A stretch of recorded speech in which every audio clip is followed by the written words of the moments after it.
Welcome to the Rockabye Revenue Podcast with me, Abby Watson. I'm a mum of 4 and a business strategist, and I train people to become hypnobirthing teachers. In the last decade, I've built a thriving baby business that grew beyond my wildest dreams. This podcast is for you if you run a business or dream of running a business in the birth and baby industry. You want to change lives whilst making more money. I'm talking about creating sustainable income whilst being present for the people that matter most.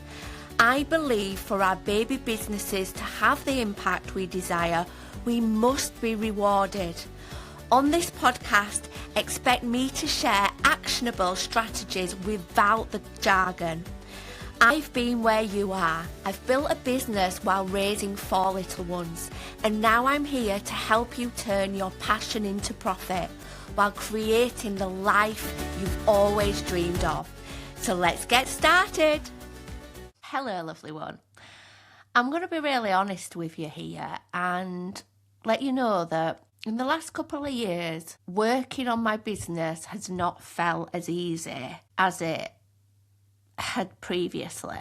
Sometimes it almost felt like an extra thing to do, and even sometimes it felt like yet another place where I wasn't doing as well as I could be doing. And the biggest reason that I've felt like that is because a lot has been going on in my personal life. And just like anyone who has a lot of things going on in life, a lot of stresses, upsets, worries, of course it impacts work. The biggest thing that it has impacted is my motivation in my business. I've been in business over a decade and I'm really proud of my business, and I know I've achieved some amazing things. And a lot of what I've achieved has come from a huge motivation to make a difference and a huge motivation to make a good life for me and my family. During the last couple of years when life has felt really blooming hard, of course that motivation has had a knock. As a mother, my family's always come first and my energy's always gone to my family first. And sometimes that's meant there's not been an awful lot left for my business. And don't get me wrong, there's definitely been times where I felt like, just jack it all in. Sell the business, be a stay-at-home mum, cut back on things that, have been part of life and focus on what felt like an actual mess, which was my family. I didn't do that because I'd worked too hard to do that. And I also knew my business was so much part of me that I'd be almost losing a part of me. And I knew that beyond the finances, my business also gave me so much as a person. When I work on my business, I actually feel brighter. I feel more fulfilled. I didn't want to lose that. So maybe a little bit of a depressing way to start this podcast, but I wanted to let you know that things aren't always easy. And you too might have times in life, in your business, that feel really hard. And I want to share something that is really going to help me at the moment. And hopefully there's something that you can take from this too. So one of the reasons that life has felt really, really difficult lately is because my children have a lot of additional needs, and particularly my eldest, who has been out of school for over a year. He has recently gained a place at a special school, which has been, it's been like literally the best news ever. I've been fighting for this for so long, and to think I managed to get him where he needed to be without having to go to tribunal, without having to fight any longer is just amazing. And honestly, I felt like, if I'd have said this a year ago, I'd have felt like, oh, if I can say he's got into that school, life will be perfect. Of course, it doesn't work like that. And it's definitely been a rocky ride, even though he's got this place. So he's been out of school a long time, and he's also been struggling with many things for a long time, which has had a huge impact on me. Because, as many of you probably relate to, when your kids are unhappy, you're unhappy. I mean, what is that saying? Like, a mother is only as happy as her least happy child. And yeah, in my case, that's absolutely true. So life has been very much dominated with that. And not just that, in the midst of it all, the other children, I've got 4 kids, have had other issues. My brother-in-law passed away. There's been a lot going on, and it really has had an impact on my mental well-being and my emotional state, and I'd even say my physical health as well. And, I'm not saying this so that you get the little violins out or anything, but I wanted to put this episode into a bit of context. Now, as I mentioned earlier, I've been running my business a long time, and I've done some amazing things, like things that I can't believe have happened to me.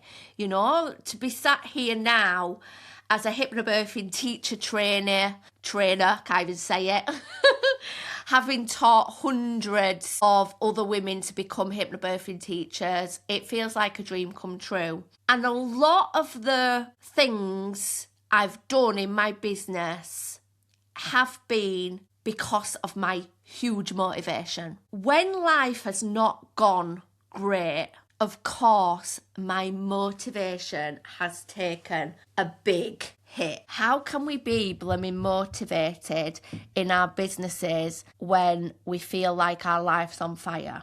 How can we feel a sense of drive and motivation to make money when actually the people that we care the most about are suffering?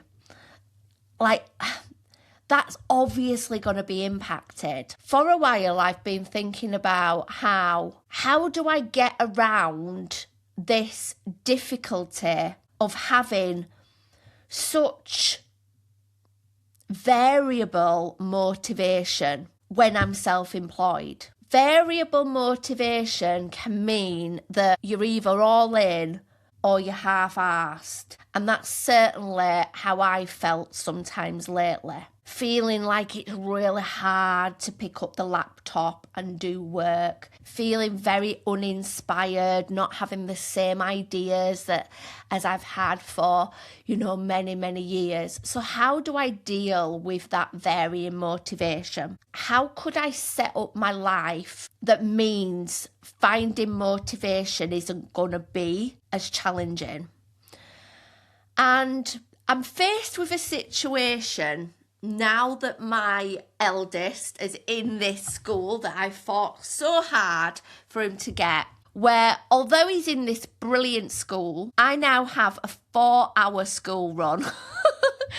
I am not exaggerating. His school is 1 hour away from where we live, and although I could apply to the council to get him a taxi to get there, there is no way I would get this boy who has got so much trauma associated with going to school into a taxi with a stranger. There is no way that is going to happen, especially when the taxi journey would be almost an hour. So I'm faced with this 4-hour a day school run.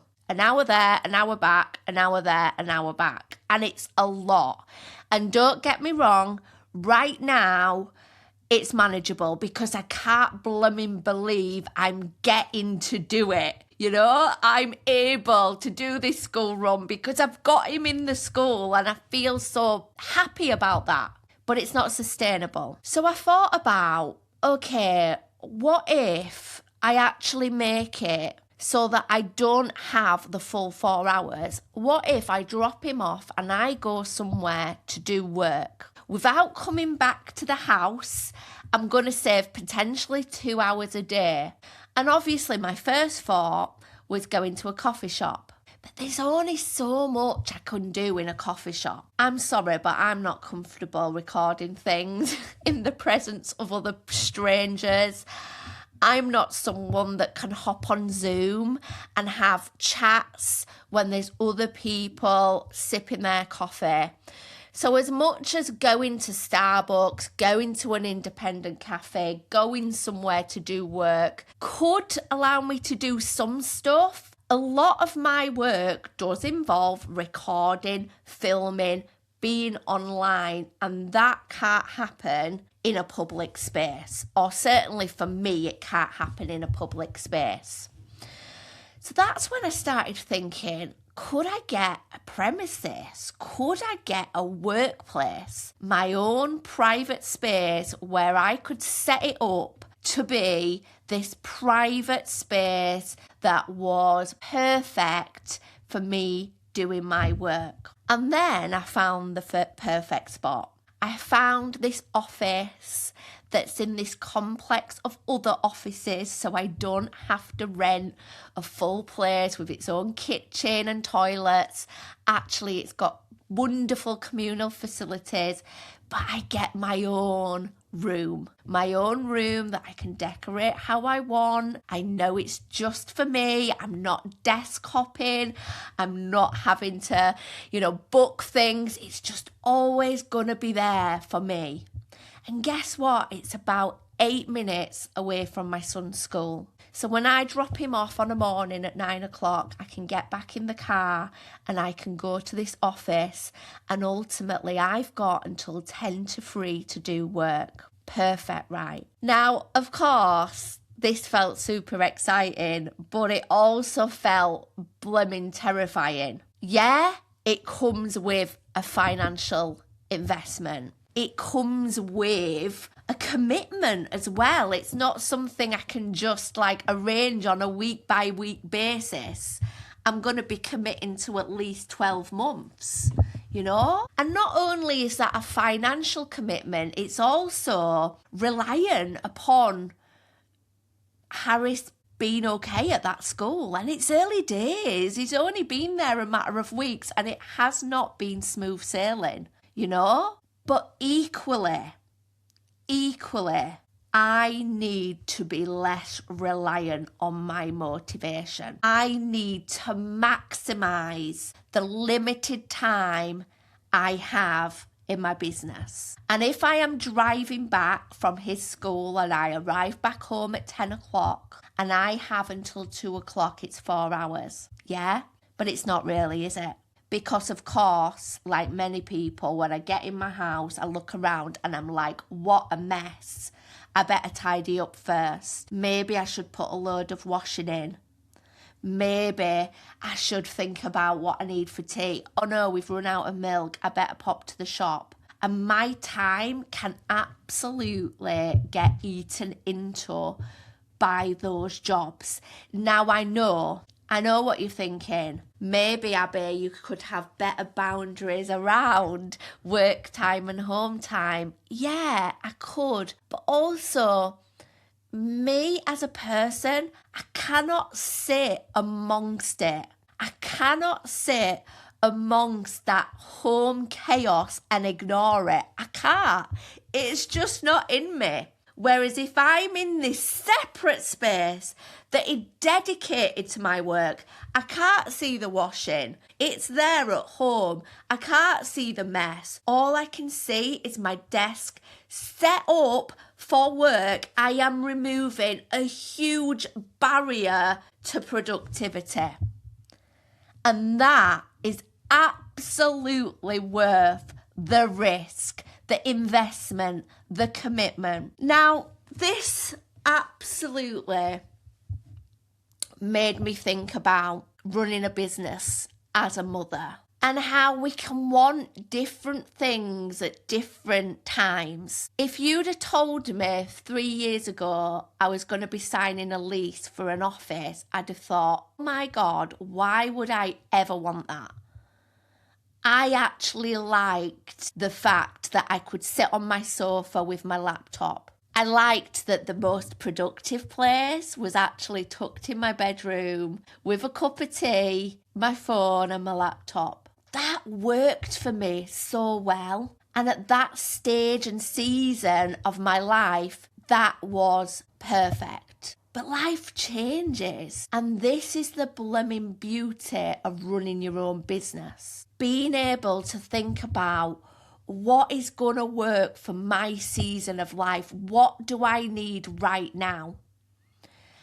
And it's so important that we don't get stuck in what we've always done. In the last couple of years, during periods of time where I felt unmotivated, I've probably invested in the wrong thing. I've invested in coaches, I've invested in courses, I've invested in mentoring, thinking that would magically give me the motivation. And don't get me wrong, there's something amazing about being in the energy of someone who believes in you, your business, and has got ideas, and you can feedback your ideas and you can come up with a strategy.